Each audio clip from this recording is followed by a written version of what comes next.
Bonjour madame. Donc, vos recherches sur les pièges de la représentation dans l'interprétation, dans la cure analytique et le développement de votre conception de l'infantile vous ont amené à postuler que chez tout être humain, l'infantile est le lieu d'impact et de communication avec un autre être humain, en raison de la force pulsionnelle peu liée qui se dégage de l'infantile. Son point d'impact sur un autre psychisme engendre une excitation au niveau de l'infantile de ce dernier. La relation analytique est par essence une rencontre entre deux protagonistes, et donc entre deux infantiles. Alors, il arrive au cours de cette relation analytique interpsychique qu'il se produise une rupture de la communication, plus ou moins prolongée. Donc, vous interprétez ces ruptures comme un manque à représenter, résultat d'une perte d'un objet interne signifiant pour la personne, ce que vous désignez par le terme de tâche aveugle. Donc, pourriez-vous nous expliquer en quoi ces tâches aveugles surgissant au sein du processus analytique sont justement des outils précieux pour le travail analytique? Bon, alors, je commencerai par citer l'un de mes auteurs favoris, qui est Wilfred Bion, qui a écrit « Making the best of a bad job », qui veut dire faire le mieux possible d'une sale histoire. Mais il y a un jeu de mots en anglais à ce sujet que je ne résiste pas au plaisir de vous le dire, parce que le bad job en anglais, c'est aussi le nom qui désigne pour les petits-enfants le caca. C'est vous dire que les tâches aveugles, c'est plutôt un ennui. C'est-à-dire que c'est un moment où on perd cette communication entre les deux infantiles et où on est plongé, évidemment, dans une tâche aveugle. Et c'est pour ça que je souligne le fait que c'est un moment où on n'arrive plus à avoir de représentation. Alors, en quoi est-ce que c'est une aide? C'est une aide parce que ça nous oblige à travailler. Ça nous oblige notamment à travailler notre contre-transfert, ce qu'on appelle pompeusement notre contre-transfert, qui est notre part dans la relation analytique en tant que psychanalyste, en tant qu'être humain, et en tant qu'être humain qui a un inconscient, c'est-à-dire qui peut aussi réagir et qui réagit toujours à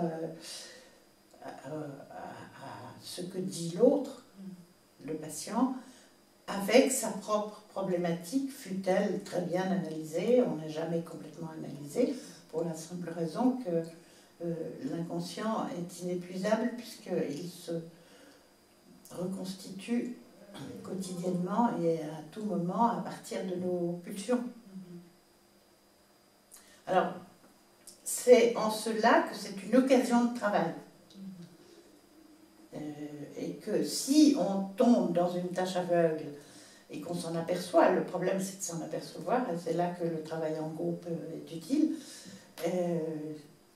à condition de s'en apercevoir, une tâche aveugle est l'occasion pour nous de faire un petit bout d'analyse de plus et de se dire mais qu'est-ce qui s'est passé à ce moment-là? Pourquoi est-ce que tout à coup j'ai plus d'autres... j'ai plus de représentation. D'abord, je n'ai plus eu de représentation, parce qu'on n'en est pas toujours conscient quand c'est des petites ruptures. On rebouche vite, on colmate. C'est comme les fissures dans une paroi. On colmate vite sans se demander pourquoi la fissure est là. Et puis après, on se pose la question, que m'est-il arrivé ? Contre quoi est-ce que je me suis défendue? Et ça met parfois très longtemps à s'élaborer. Mais au moins, on est dans une situation où on accepte de ne pas savoir.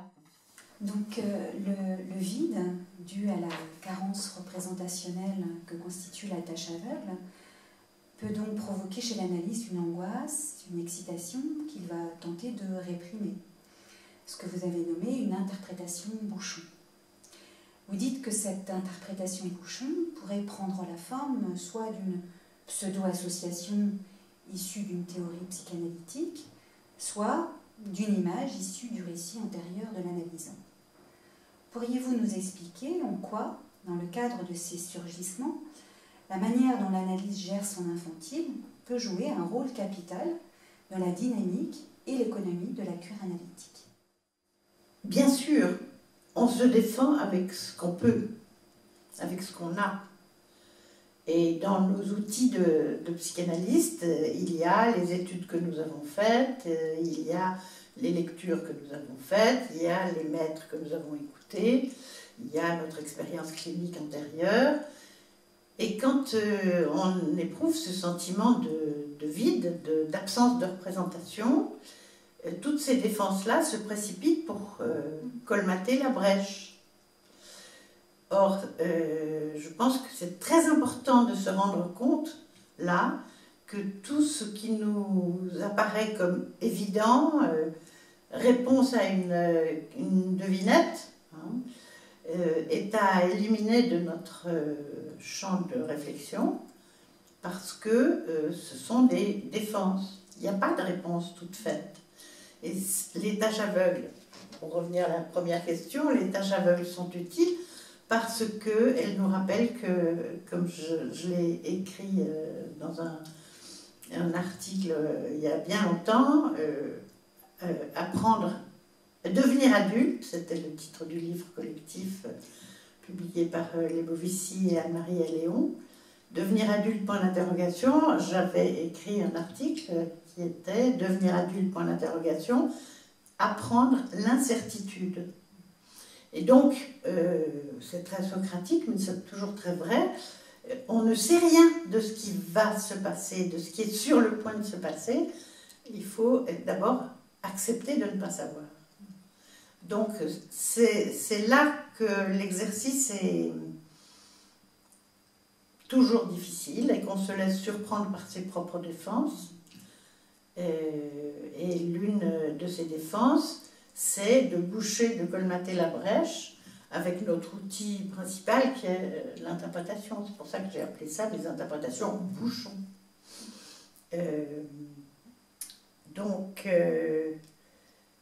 Alors, qu'est-ce que j'ai essayé de décrire ce que ça pouvait être, mais c'est sûrement pas exhaustif. Et effectivement, notre théorie peut être là comme un prêt-à-porter pour faire cette interprétation qui est une pseudo-interprétation, ou alors, ce qui est probablement un peu plus préoccupant, c'est qu'on se serve du matériel du patient pour boucher le trou. C'est-à-dire, vous m'avez dit ou vous avez rêvé que, etc.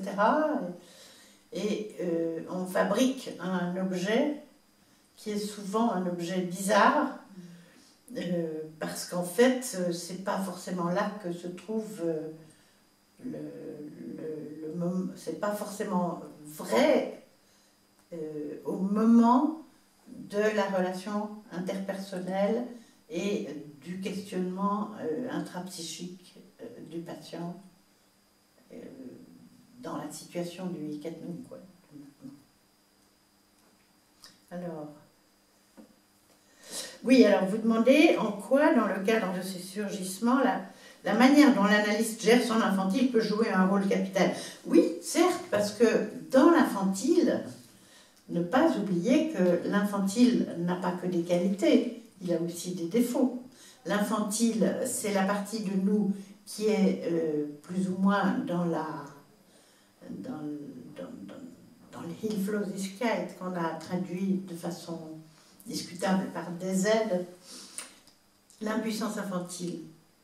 Donc, plus on est impuissant, plus on réagit en fantasmant qu'on est tout puissant. Donc, si on est tout puissant, si on est omnipotent, on est omniscient, donc on sait tout. On n'a pas on n'a rien à apprendre, on sait tout et on va pouvoir répondre à notre patient. Voilà, moi je sais. Comme comme les enfants qui disent toi tu sais pas, moi je sais. Un peu comme pour avoir une bonne note, quoi. Donc, il faut être en assez bon terme avec son infantile et aussi être capable de le contenir et de lui parler, lui dire écoute, non, tu sais pas, tu sais pas. Il faut reconnaître que tu sais pas. Et après tout, c'est intéressant de ne pas savoir parce que si on sait, on n'a rien à découvrir. Si on ne sait pas, on va toujours découvrir quelque chose de nouveau. Lutter contre les projections identificatoires du patient, particulièrement dans la clinique de l'impensable, qui confronte aux angoisses catastrophiques, aux terreurs sans nom dont parle Bion. Pourrait-on penser alors l'interprétation Bouchon comme une tentative avortée de remise en route de la fonction alpha du thérapeute décrite par Bion? Et pourrait-elle toutefois rendre possible un travail de reliaison pour revenir à un état de tension interne supportable? Oui, oui, tout à fait, tout à fait. C'est tout à fait juste de parler d'une tentative ratée. Encore une fois, on se défend avec ce qu'on peut. Donc, c'est une tentative ratée et c'est utile à condition de ne pas s'obstiner à penser qu'on a raison et de se demander, au contraire, ce qui aussi peut prendre un certain temps, mais pourquoi est-ce que je lui ai répondu ça? Pourquoi est-ce que j'ai pensé ça? Simplement, ça peut être une conviction qui n'est pas verbalisée au patient, mais qui nous plombe. Ça m'arrive en tant que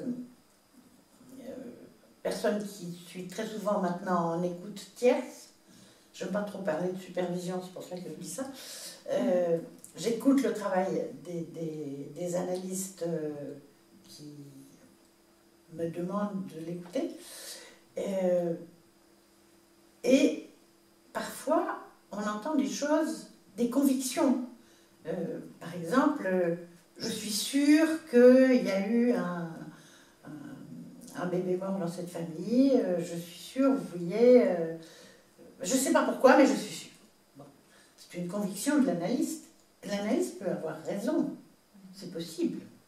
Le problème, c'est en quoi est-ce que ça l'aide à écouter son patient, ou au contraire, est-ce que c'est quelque chose qui vient comme une représentation Bouchon, pas forcément une interprétation parce qu'il ne l'aura pas dit à son patient, mais au moins ça lui bouge son esprit à lui ou à elle, ce qui est déjà bien suffisant pour que ça bloque un peu le processus.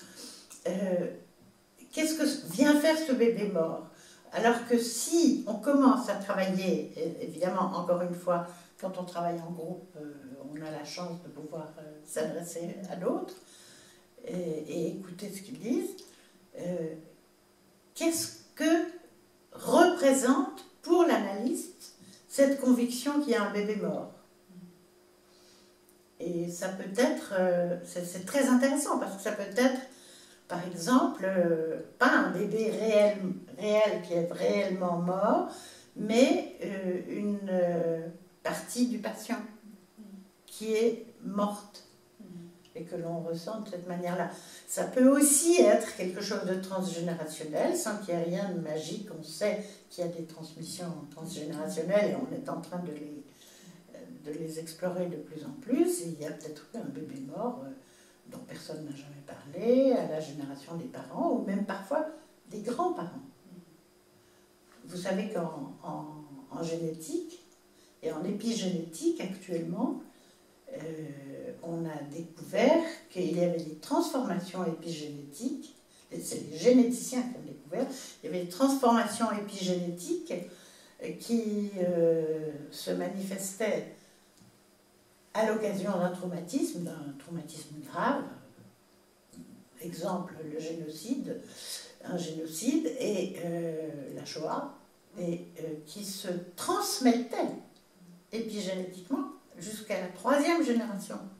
Ce qui donne, comme les taches aveugles, l'occasion aux généticiens de dire, bon, si on a découvert que ça se transforme dans ce sens, on devrait pouvoir découvrir la manière de corriger l'épigénèse à partir de cette découverte. C'est-à-dire c'est leur interprétation bouchon dont ils peuvent faire quelque chose ou espérer faire quelque chose de thérapeutique. Bien, si on pense l'interprétation bouchon comme une défense du thérapeute, est-il important qu'il se laisse traverser par cette dépressivité projetée par le patient? Et si on considère que la pulsion épistémophilique de l'analyste est mise en mouvement par les projections du patient, on peut dire qu'il crée, invente, pour lutter contre le vide et le masochisme primaire. Que peut faire vivre la relation thérapeutique? Pourrait-on alors penser l'interprétation bouchon comme étant l'effet d'un premier mouvement jaillissant de cette pulsion épistémophilique? Alors, vous parlez de dépressivité projetée par le patient, et vous avez sûrement raison très très souvent. Mais ça peut être aussi la persécution projetée par le patient. Et d'autre part, ça peut aussi être la dépressivité de l'analyste ou la persécution de l'analyste. Là encore, je vais évoquer Bion, qui disait que les deux positions décrites par Mélanie Klein, c'est-à-dire paranoïde, schizoïde et dépressive, lui, il les met en double flèche, en communication avec une double flèche, c'est-à-dire qu'en fait, pour Bion, nous sommes constamment en oscillation entre un état d'humeur dépressive, avec l'élaboration à la clé de la perte d'objet, et un état d'humeur plutôt paranoïde, schizoïde, avec c'est toujours la faute de l'autre, et puis je veux pas savoir, paranoïde, schizoïde, on coupe, on clive ce qui nous déplaît. Donc, la dépressivité projetée par le patient, c'est un des cas de figure qui est très fréquent, mais ce n'est pas le seul. C'est ça que je voulais dire. On peut très bien,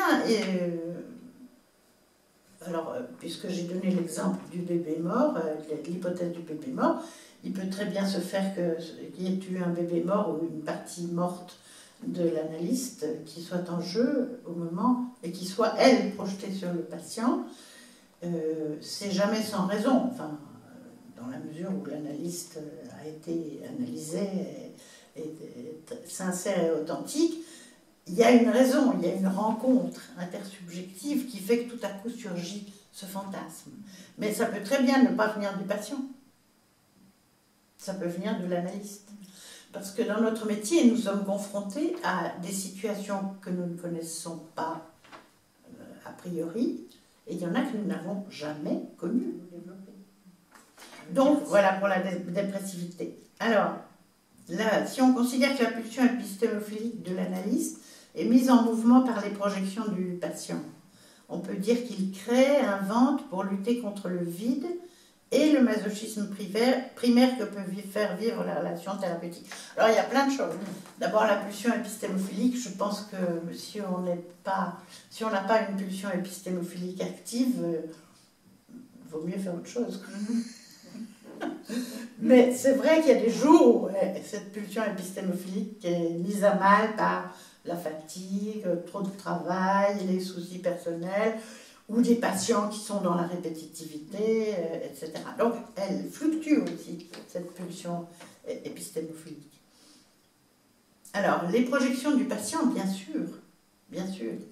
Je pense que le grand progrès dans la technique psychanalytique vient de ce qu'on s'est aperçu que, bien sûr, le patient projette, il est même là pour ça, ou plutôt nous sommes là pour accueillir ces projections, mais nous aussi nous projetons. Et comme nous sommes analysés, nous sommes en principe, nous devrions être plus facilement conscients, non pas de ce que nous projetons, mais du fait que nous projetons. Ce qui est déjà un bon début. Et que ce qui est intéressant, c'est justement d'essayer de se représenter le trajet de ces projections dans un sens, projections dans l'autre sens. Alors bien sûr, il crée et il invente, jamais sans aucune espèce de base.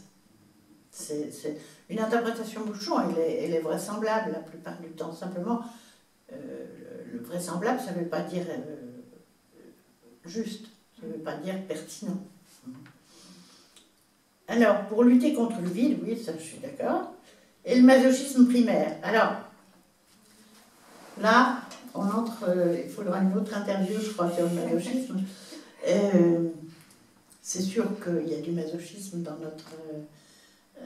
notre profession, où disons que nous essayons de nouveau de making the best of a bad job, et que notre propre masochisme peut être utile à la relation.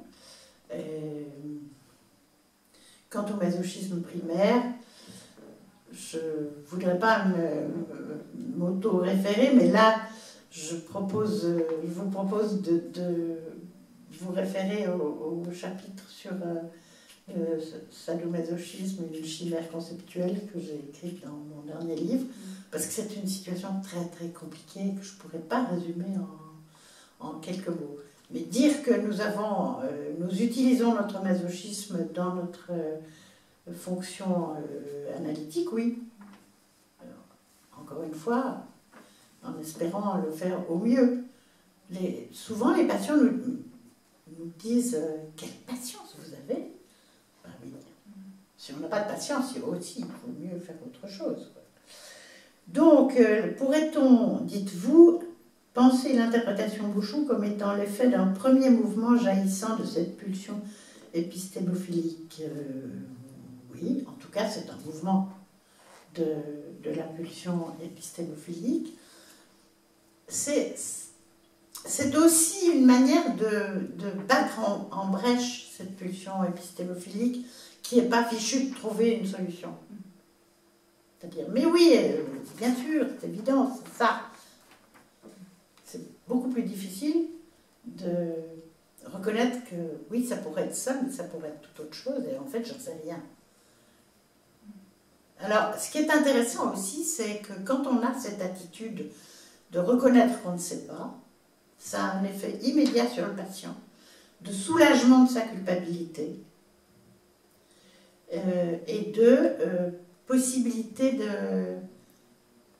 d'associer plus librement. Ça, c'est un effet qui est inconscient et qui est extrêmement important.